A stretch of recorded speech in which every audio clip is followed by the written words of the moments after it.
Hello, my dears. Daniela here, and welcome to another episode of the Spa Marketing Made Easy podcast. So things have been really moving and shaking over here. We are getting ready to host our aesthetic marketing seminar here in DC. That's our event that we put on for our Spa Retail Rockstar students. So we have an opportunity to connect in person, get to know one another better, and just have those conversations and those connections, which are only possible in person. I think it's something that's so powerful. And so I always want to make time to and make space to have those connections. So we've got some awesome things planned for them at the AMS. And I want to take a minute to brag about some of the things that the women in this program are doing. They're building their business, they're creating their own success, and they're stepping outside of their comfort zone to get there. So I love a little healthy competition. And in May, we had this contest for all of our Spa Retail Rockstar students. So they had to state their goal for the month, and it had to be something that was tangible, something that they wanted to accomplish over the course of the month. And in the first part of June, they had to post a video and they had to, repeat what their goal was, what work they did to get towards that, what they learned about themselves, what obstacles came up, all of that kind of stuff. And the winner gets their flights and hotel covered by us to come out to attend the aesthetic marketing seminar. Now they get their free ticket for this. This is just part of the program, but flight and hotel can be expensive and can be limiting, especially if you're just starting out. And so we wanted to do something to make sure that, we can at least help some of our students get here. So we had about 18 women enter the contest. And you guys, their results were freaking phenomenal. So we had to narrow it down. My team and I had to narrow it down to 5 finalists, which it was like a nightmare because everyone did so well, but we finally narrowed it down to 5. So we had one rock star who set a goal of $20,000 in revenue, not including tips. And she did not hit $20,000 in revenue without her tips. But if you did include her tips, she generated $21,000 in the month of May. And that was her largest month ever. It was really a stretch goal for her.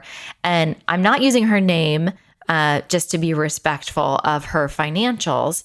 But you know who you are. I'm so proud of you. And this is just the beginning. Now we had another rock star also set a 20K month goal, which was amazing. I love seeing women pushing themselves. And she ended up hitting 19,406. But here's the thing, you guys.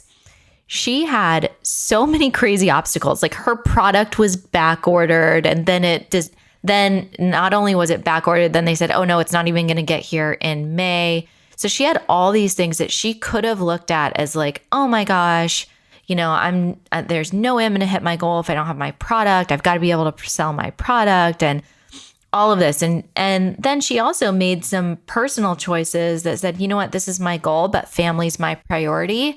And I'm going to make sure that I don't limit my time with my husband and my kids. And so she was really being in integrity with herself and what her values were. So she gave everything that she had, but she was also, again, true to herself and still came, within what is that, nearly $600 of her goal, which hitting 19,406 in a month, like, holy cow, that's amazing. And she's a solo esthetician. Another shout out to my girl, Misty, who owns My Favorite Place Spa in Florida. So her goal was to sell 20 gift cards. She's not really, she doesn't really sell gift cards on a regular basis. And so she wanted to incorporate that in. Guess how many she sold? 57. Oh my gosh. Then we had Amanda, who was averaging 230 in retail. She's brand new to our program, by the way. So she really just jumped in, decided to join the contest. And, you know how much she did in retail alone in May? $1,233 only in retail. Another solo esthetician. Unbelievable. And last but certainly not least, this is another new member, Lauren. Lauren came into the program averaging $500 a month in retail. She entered the contest. You guys are not even going to believe me when I say this. She did $5,200 only in retail. Brand new to the program, jumped into the contest to have that little extra motivation and freaking killed it.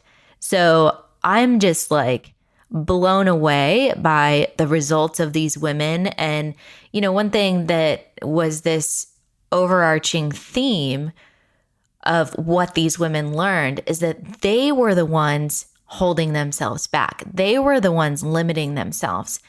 And it's amazing that when you have a community or, whether it's your friends, your family, a community that you belong to, a mastermind, whatever it is, that you have this group of people that are supporting you and encouraging you to be the best version of yourself and letting you know, hey, it's okay to step outside of your comfort zone. Let's just see what you can create.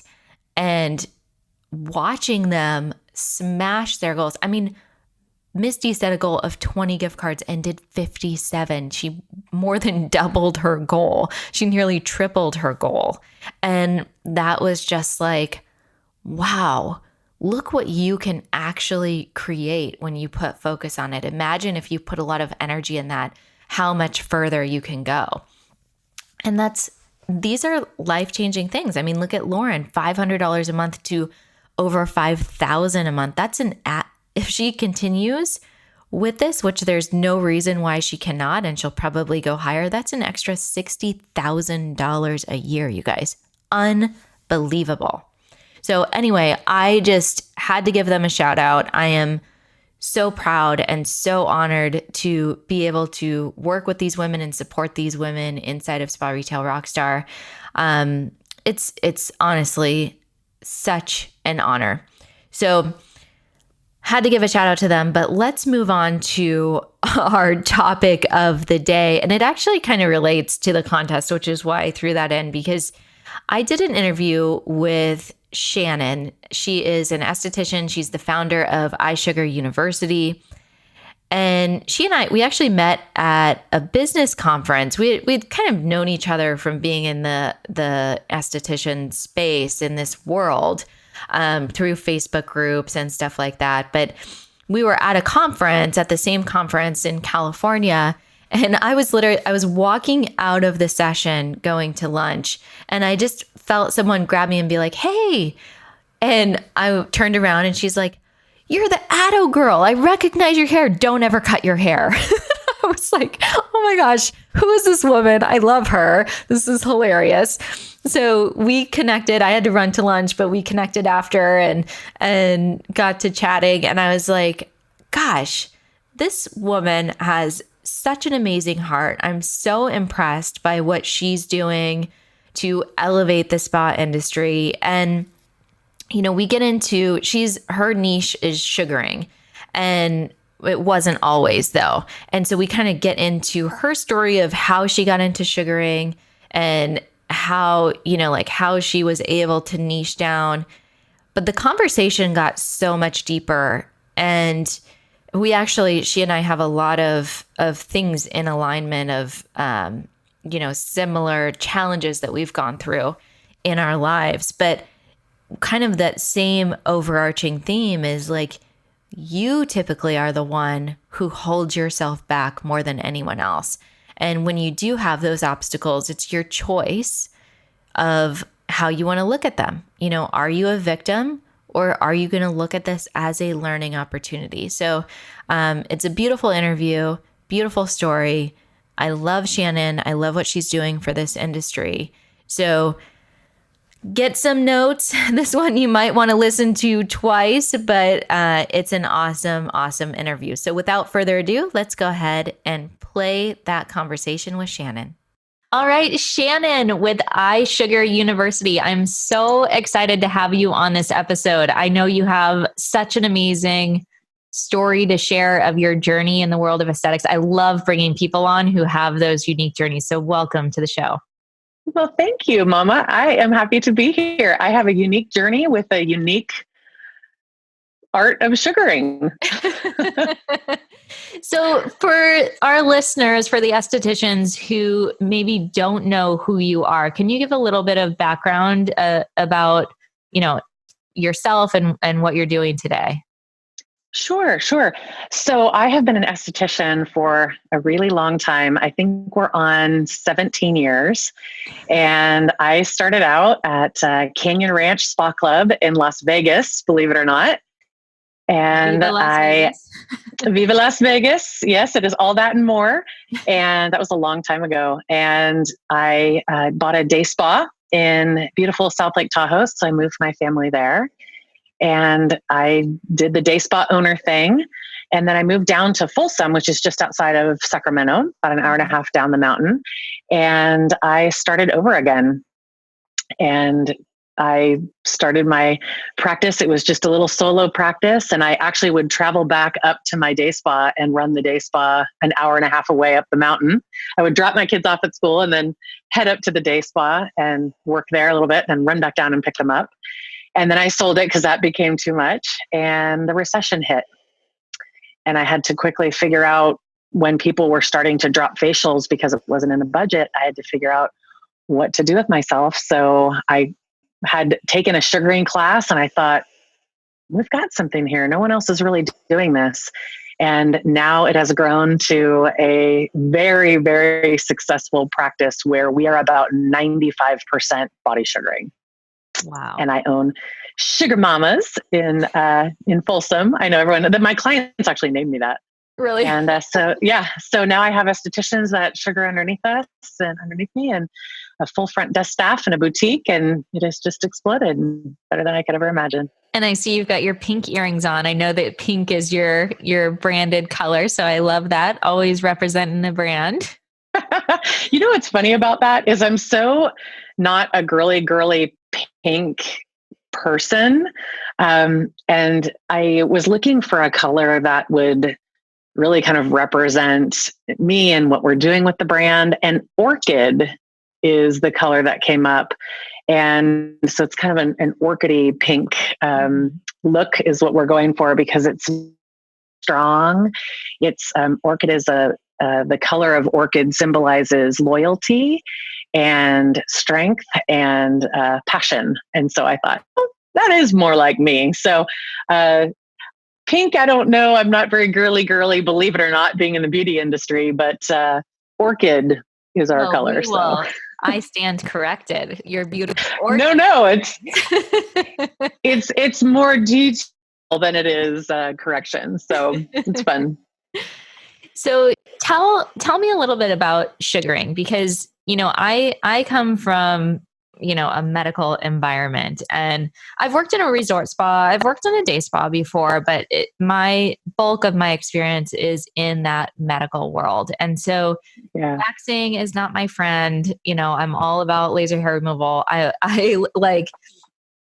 think it's amazing if you have that talent, but it's just not me. Like I was even in school, I was a terrible waxer. It was just like not my strength. So sugaring came out. Well, I started hearing about it maybe about 5 or 6 years ago, but I don't know if it has been around for a really long time, but I feel like it started picking up a lot around that time. So yeah, right. What is this? Sugaring started centuries ago. Actually, Europe has been sugaring for years, and it's just lemon, sugar, and water condensed down into a paste, and it's used at room temperature. It's never going to burn your client. It's just a really, really effective form of hair removal. So I'll tell you that, in all honesty, I didn't like waxing back when I had my day spa up in Tahoe. I had estheticians that would do that. I couldn't be bothered with it. And I really didn't like to be waxed because I'm very sensitive. I'm an Irish girl with pale skin and I'm very sensitive. And so when I first got sugared, which was actually when I first moved down here 10 years ago, I was pretty surprised at how much less pain there was.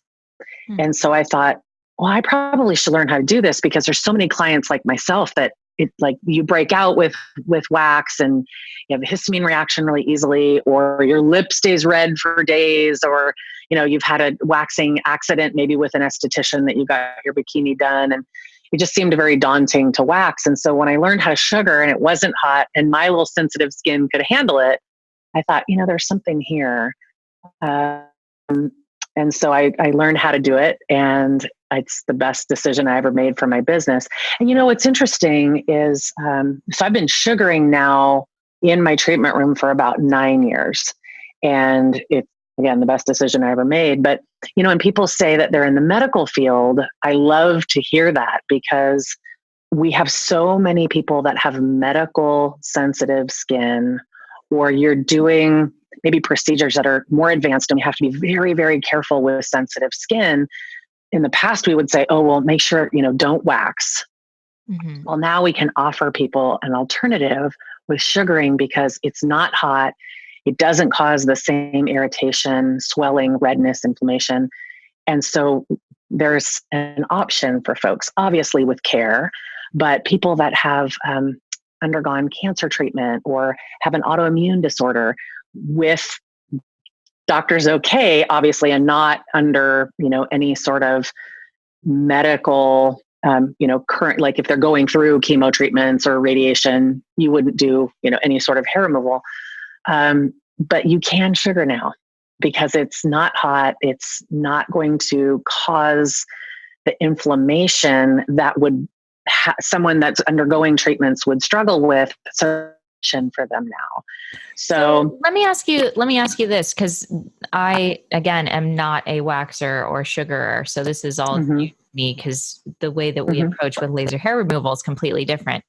But it's the actual heat from the wax that's causing the inflammation in the skin and the irritation. It's not the, pulling the hair out.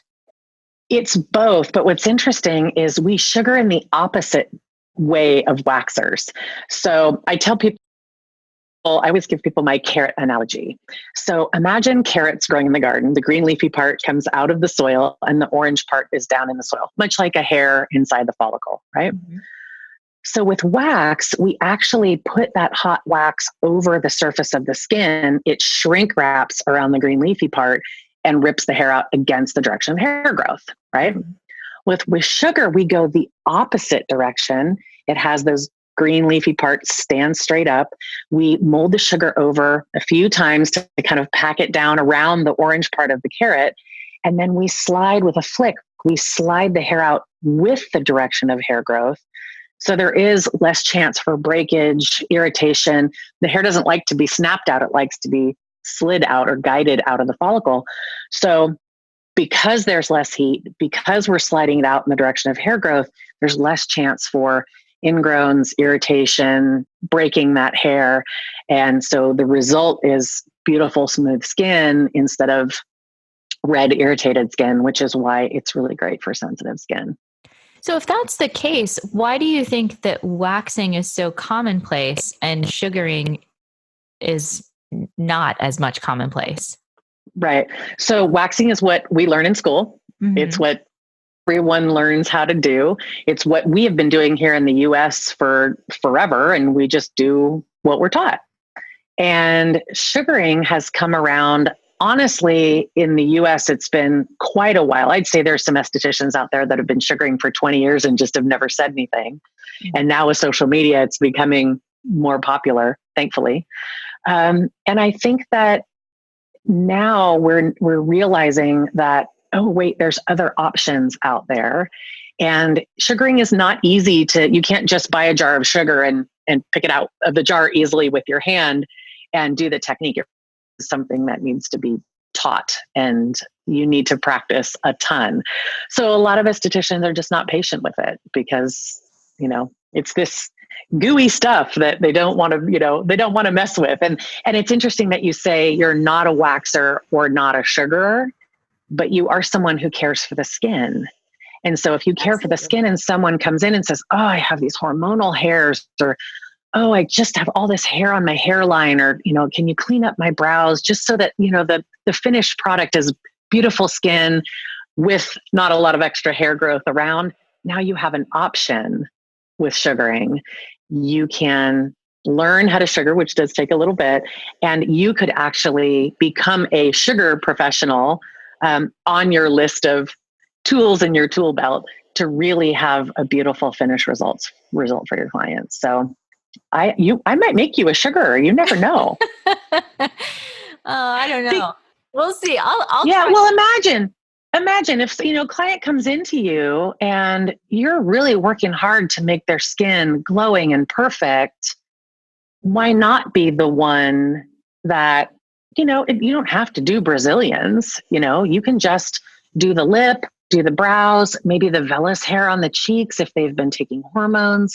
Now you can offer a solution to make the whole package perfect, and you don't have to send them somewhere else to get the complete look. Yeah, I totally get what you're saying. And I mean, I love to have tools in the tool belt, but I feel like when I was practicing I love doing laser hair removal. I love doing all those things, but that's my lane. That's my zone. One thing that I think is really cool about you that I would love to share, and we were talking about before, is like how when you go into your niche and you have this, because I know you have a lot more tools in your tool belt than just sugaring. Oh yeah. But you went all in with this, and now your spa is like, it's a sugaring station, essentially. You said what, 95% is sugaring? Oh yeah. Yeah. And that's because of the demand. To be really honest, we were doing facials and spray tanning and all of the other things that lots of other estheticians, and my books just kept getting filled and filled and filled and filled with sugar. And I looked around and realized, wow, I can actually bring more business in, and they're coming every 4 weeks. That loyalty is amazing. I don't even advertise. They show off their smooth underarms or, their beautifully shaped brows. And funny enough, they'll be out at the pool and showing off their bikinis to each other saying, "This is amazing. You have to try it." So, and I actually have laser clients that come into me that can't take the laser on the labia. And so they get everything else lasered, and I sugar their lips. Well, and even like laser doesn't get rid of white, blonde, gray, or red hair. So there's always, people will laser, but then if you have those like fine blonde hairs, there's a lot of, there still are those on the Brazilian if you're doing that area, and you can't get rid of the vellus hair. We typically dermaplane to get rid of vellus hair. And we can't dermaplane in California. But at a lot of medical spas, in the med spas, they'll dermaplane, but because waxing is not really something that you do in a med spa very often. I mean, I'm sure there are spas that do it, but that was our option. Like, vellus hair, dermaplane, or other hair. But we also always had an esthetician that we would refer to in the community who did those other services that we didn't do. Correct. So, yeah. Well, see, now you might be a little sugar pro. I have a neat story. I have a client that, and I know there's, so many people that we see. I have a client that came in and she was taking hormones to replace her testosterone, and her face was just covered in vellus hair. It was making her feel better, but her face was just vellus hair, was sadly a side effect of taking the testosterone. And I sugared her face. And she said, "Can I have a mirror?" I said, "Sure." And I gave her the mirror, and she started to cry. She said, "I have felt like a man." So I feel better because of the hormones, but I felt like a man since all this hair on my face. And that's it. That's the thank you for making me beautiful. And it was just taking the baby fine peach fuzz off her face. That was it. And providing her with the right skincare at home, to kind of keep her skin glowing, which was really special. We as estheticians underestimate the impact that we have on our clients. We don't realize like what that change will actually Mm-hmm. do for them in their life, and how differently you show up as an individual when you feel good about yourself. Because if you're Absolutely. constantly, when I was 23, I had acne really bad I got off birth control and my skin just went just completely nuts. Yeah. And Crazy. I could not, it took years. Like after I got it cleared up, it took years for me to be able to accept a compliment on my skin. Yeah. That's Yeah. how scarring it was for me, because I was always, um, whenever someone would talk to me, I would think that, oh, they're clearly staring at my PIH or my acne scarring or my Mm-hmm. whatever. Because I've done laser to get rid of those. But there was a point in my life where I had some scarring, and I mean, not Yeah. like super bad, but it was for sure there. Yeah. And, these little things, they really affect how you show up and your confidence level. And, if Mm-hmm. you're going to go after the promotion, if you're going to, whatever, just all of that. Like it's Yeah. so important. Yeah. And I know that medical estheticians don't see themselves as hair removal besides laser. But like you said, if someone do laser, they deserve to have that beautiful finish as well. Absolutely. And what a nice way to complement, with something that's gentle, because you are doing more aggressive treatments. And, would I do any sort of hair removal on the same day to appeal? Absolutely not. I'm not suggesting, to anyone listening that, oh yeah, you can put some sugar on peel day. But you can, if you've been working with someone that, has been doing some things more aggressively, once they taper off and they're a little bit farther away from maybe more aggressive treatment, sugaring is just a nice way to not, aggravate the skin and maybe cause any sort of, irritation or hyperpigmentation or anything like that. So something to maybe think about if you're a medical esthetician, just looking for something different. Or even I have cosmetologists now who realize that, oh, I could offer something different in my chair while the clients are coloring, and they're offering sugaring as well, because it's lemon, sugar, and water. That's it. It's Wow. just all natural. And it really aligns with those folks that, we are coming of an age where everything that we do, we want to try to do the most natural that we possibly can. And this is so pure, you can eat it. It's Yeah, true. it sounds like dessert, kind of. It does. So, That's how I entertain the kids that come in with their moms. I take a little bit on the end of a stick. With mom's okay, of course. I take a little bit on the end of a stick and I hand it to them, and they lick it like a lollipop, and they're nice and quiet while their mom gets her face sugared. so that's funny. So I want to make sure we get into your story, because I know you have a really powerful story. And one of my Mm-hmm. favorite things to do on this podcast is to share unique stories and inspirational stories, so that other estheticians out there realize that, we have in life sometimes bumps in the road, and you have Yeah. that opportunity to look at them as, is this an opportunity or is this an obstacle? Am I going to be a victim, or am I going to find a way to make this a positive learning experience? And I think that, you have built, I know you're being humble. I know you've built a very successful business. Yeah. You now have another company where you're training or Mm-hmm. certifying estheticians in sugaring and Yep. cosmetologists in sugaring, but you didn't have the easiest path.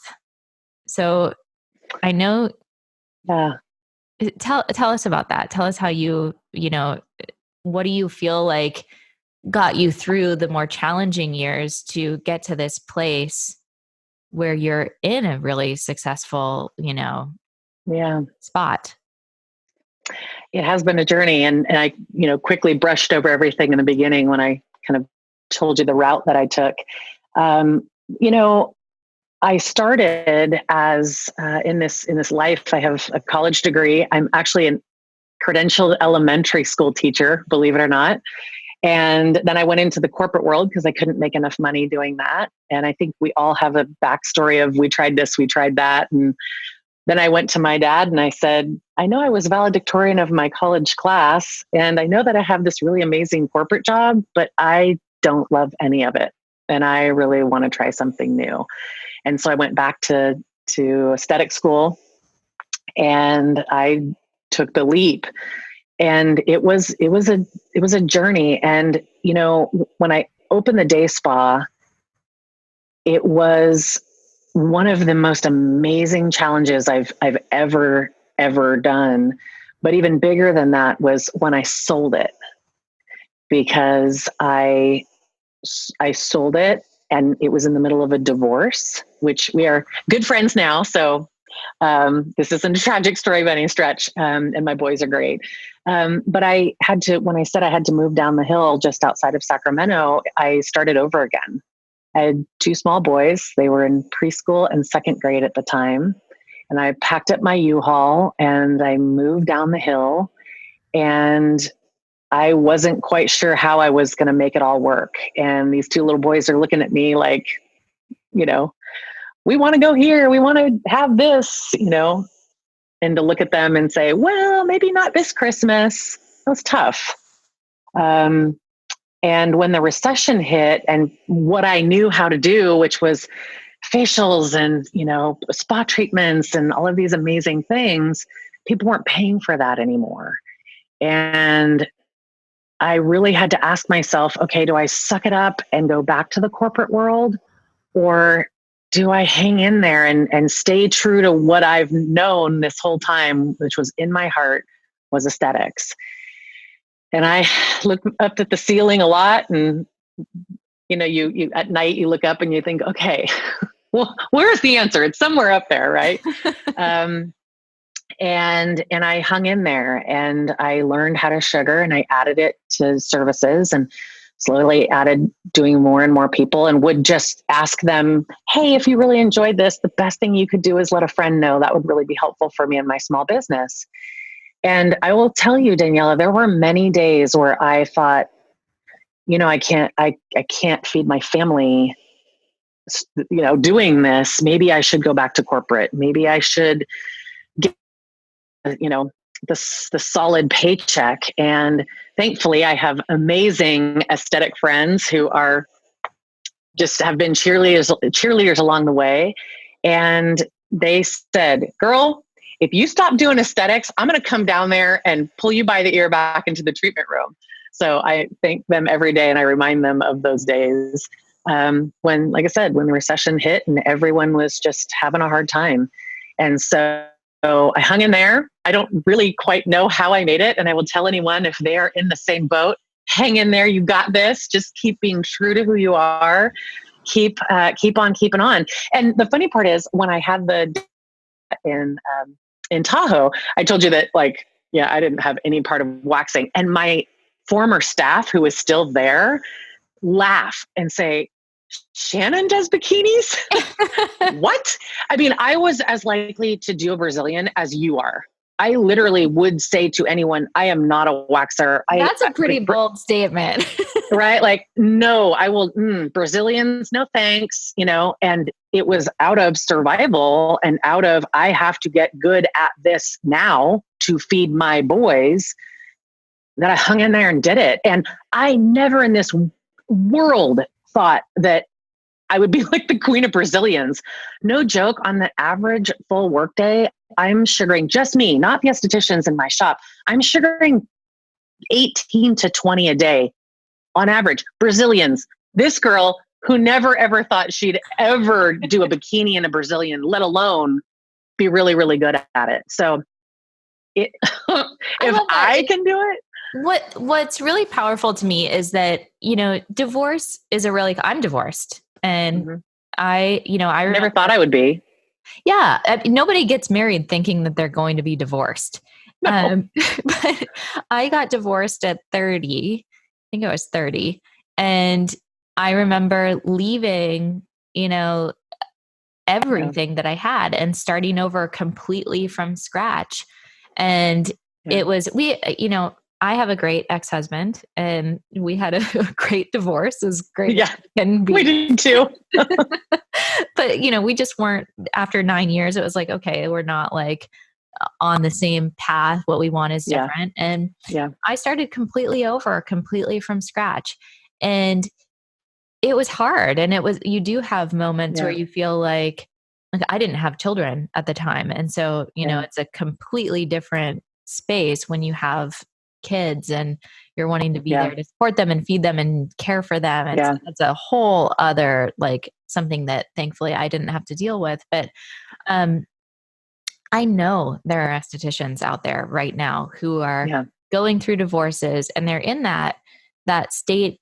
A lot of times they operate from a space of fear because it's, Yeah. how am I going to take care of myself? I've always had someone else taking Yeah. care of me, or there's been two of us and now this is all on me. And I think that puts a lot of pressure, and it's the wrong kind of energy, in my opinion, to grow your Yeah. business. Because Yeah. if you focus on that all the time, it's going to be this, really heavy, just not good energy for you to move Yeah. forward and grow. And I love that, I think that you were obviously like, what am I going to do? I've got to make this work. But I don't think it was from a fearful place. I think it was more from a determined, like, my kids are the most important thing. Yeah. I'm going to make this work. So I You just, know, I'll share with you because we are sharing.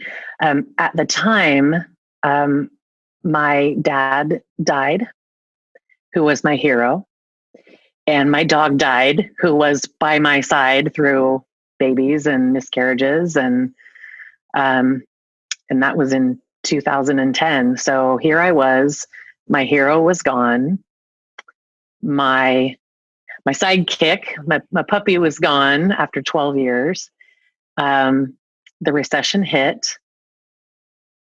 I had two little babies. I have babies now; they're grown teens, and it wasn't fear; it was grief and determination to make it all work. And I didn't have a hero to call on the phone and say, "Dad, what do you think I should do?" So that was tough. That was I'm that. seriously, like, my eyes are watering so much right now. I know. I know.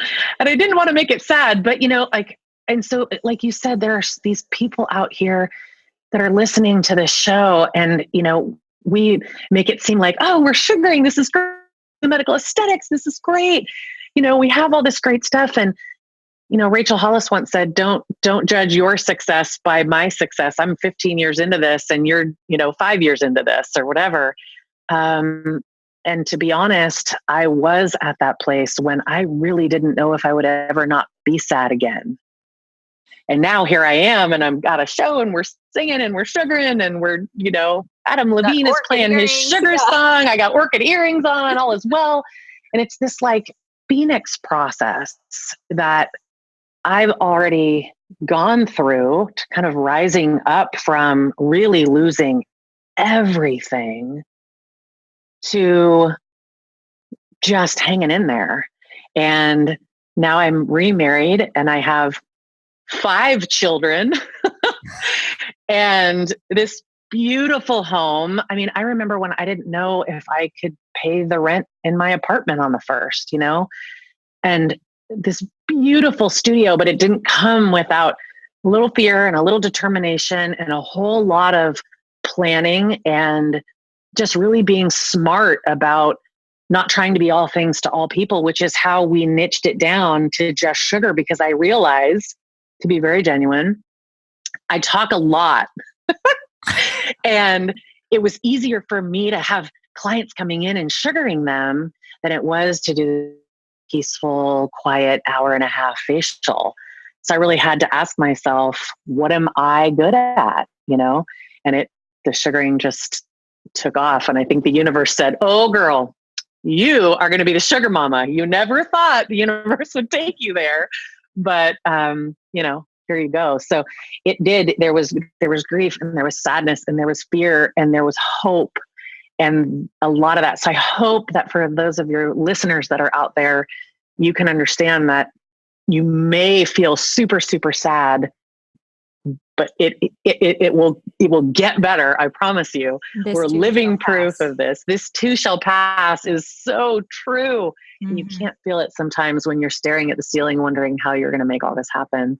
But it does happen. And so I am connecting with what you're saying on so many levels. I don't know how much of my backstory you know, but I lost my dad at 17. Oh, I was 17 years old. He was 44. Mm. He died from malpractice.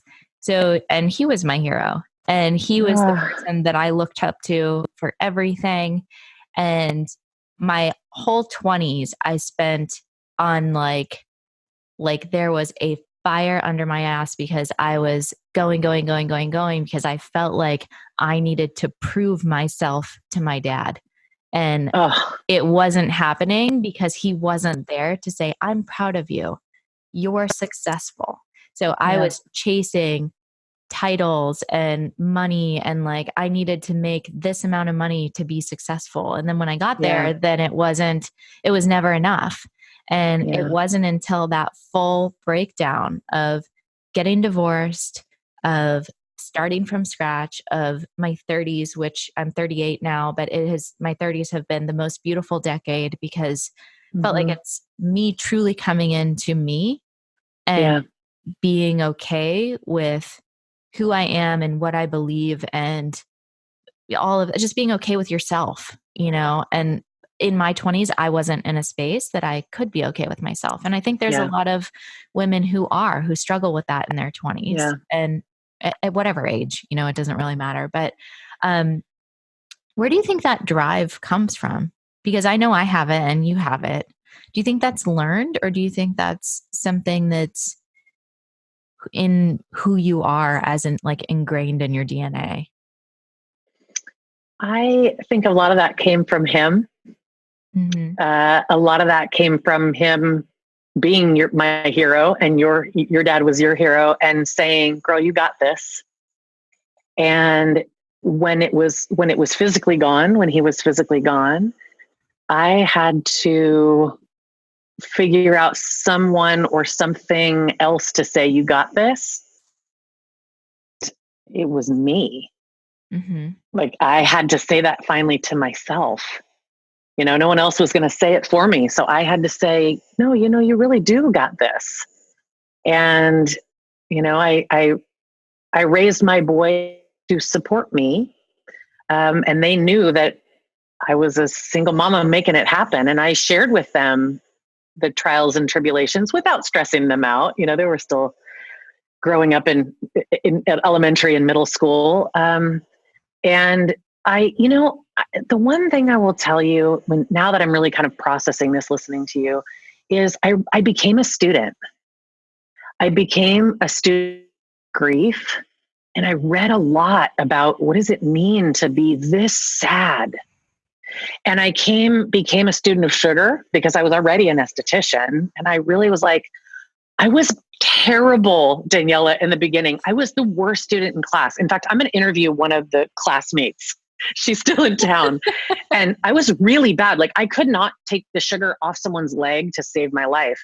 And I just hung in there, and I just became a student of, okay, how does this work? How can I do this? You believed in yourself. Yeah, because, I have amazing friends, thank God, and a great family. So I don't want to, say that there wasn't anyone else in my family that was helping me.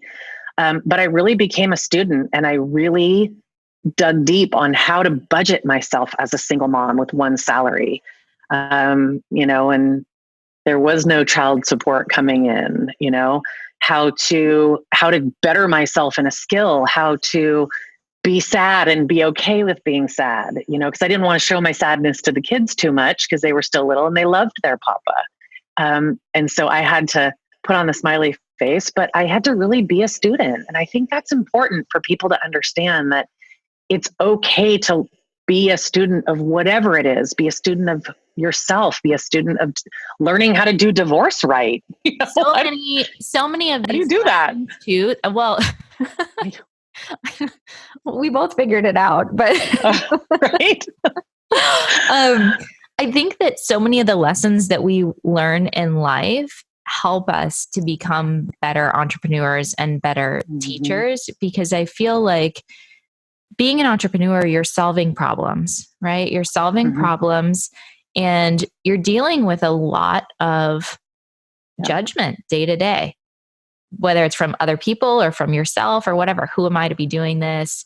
You know, am I really going to make it? There's all these questions. And when you can figure something out, even if it's a thing of like, I'm making my life work, I can pay rent, I can pay whatever, then you're like, okay, if I can take this baby step and see that I can do this, what's the next thing I can do? You know? And then keep going and keep going and keep going. And I think that combined, you know, if you have a background in education, you love to teach and you love to learn. It came full circle. I just teach bigger kids now. Yeah, that's a beautiful part of life. I think my husband, he's been saying this for the past few weeks, and I don't know where it came from, but he said, if you're not getting better, you're getting worse. And I said, what? I'm like, where does this come from? And he's like, I'm always improving. I'm always reading. I'm always, you know, doing something to better myself. Because if I'm not getting better, I'm getting worse, because you don't just stay the same. And I said, all right. Well, that's the new Warner family motto. Put on a plaque behind your office desk. You gotta put that right behind your head when you're doing your interviews. Okay. So in wrapping up, I want to just, for the estheticians who are out there listening to this right now, what advice do you have for those who may be going through a challenge or a struggle, and you know, what advice would you give them to keep going, to keep moving forward? Oh, we have such a beautiful industry. So that's a two-part answer. I'm going to tell you to be focused. Be focused on what you're doing, because, you know, you go to a trade show and there's all these booths and bells and whistles and new things you can do. And, you've just listened to this podcast, you need to start sugaring. And, wait, you just listened to the lash podcast, you need to start lashing. And, you need to do this peel and that, you know, like, and there's so many things to do and be, and, you know, paths that you can take, is just to slow down and focus and really say, okay, be honest with yourself. Like, what am I good at? What can I focus on that people need?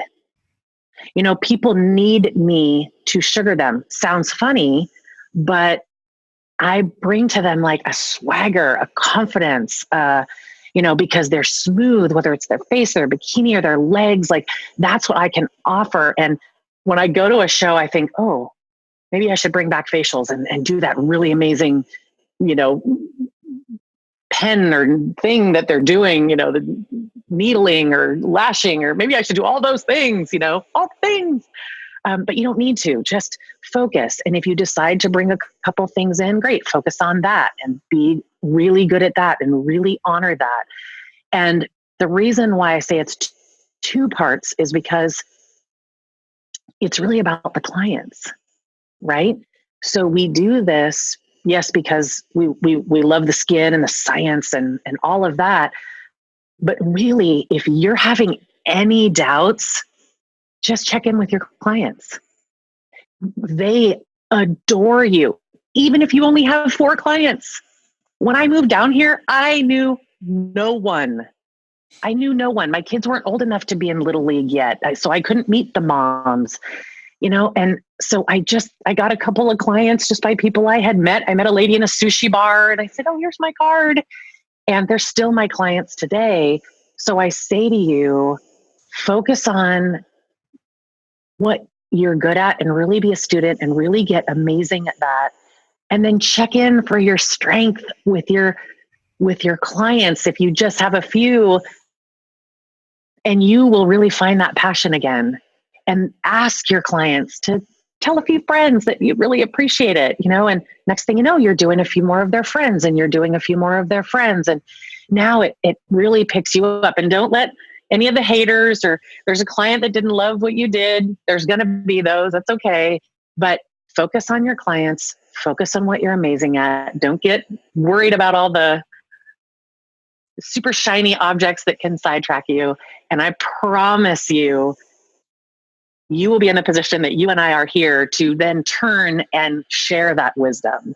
And that's what I did when I started iSugarUniversity. thought, I'm learning how to sugar, and this is so, so cool. I have focused. I have tapped into my customers and what they want. It's now time for me to share, which is why I started the university. So I know we didn't get super into the university and That's okay. what you're doing as a business, Mm-hmm. but I think it's really powerful for people to understand you, the woman behind the business, the woman who has the vision for this, because so much of what we teach in business, you can find on Google. It's get a marketing book, go to there's all kinds of online courses or classes. But when you have a person that you can connect with that, lives and breathes and has shared those experiences and has, beautiful stories of perseverance and making it through different things, you have a connection. And so I think that's really, really powerful. I love, thank you for the opportunity to share your story, because I really do feel it's going to impact even just one person listening to this podcast, that can make them feel a little bit better, be happier, get a little more clarity, not feel alone. So I'm really appreciative of that. But go ahead and share where people can follow you and find you if they learn more. Well, it certainly is. It certainly isn't a plug for the university, but thank you, because being able to just share the journey, I wish I would have had this when I was starting out, but we didn't really have the social media started out in aesthetics that we do now, and the trainings and such. So thank you for doing this for your audience and helping us to share our stories. So that's great. The university is iSugarUniversity. It is an online body sugar certification program. And now I am excited to announce that we are teaching advanced courses as well. And I will be bringing on a masterclass series of amazing beauty industry professionals that will be taking us all to the next level. I hope to learn something along the way. I already have been learning more, and just taking this to the next level and working on how to market yourself as a sugaring professional and how to empower each other and learn more in the business and really be a part of each other. And that's called the Sugar Tribe. And that is for people that are sugaring and just are starving for more. So iSugarUniversity is this platform of classes, and then the Sugar Tribe is our membership program. And even if you just want to add brows to your treatment menu, you don't want to do a full boat of sugaring Brazilians, and that's not your thing, that's fine. You can still come and learn how to do brows and lip and work with sensitive skin and get all your questions answered. So we are here for you in full. So I'm looking forward to meeting the new students from your audience. Very good. Well, we'll be sure to include all of those links below the video. And for you guys, for you listeners out there, if you want to keep the conversation going, please be sure to head over to the Spa Marketing Made Easy Facebook group. We've got our most recent episodes in there. We do all kinds of behind the scenes fun stuff, and also do a monthly planning and goal setting session live on Facebook Live in there. So be sure to join if you haven't joined already. And we will catch you on the next episode.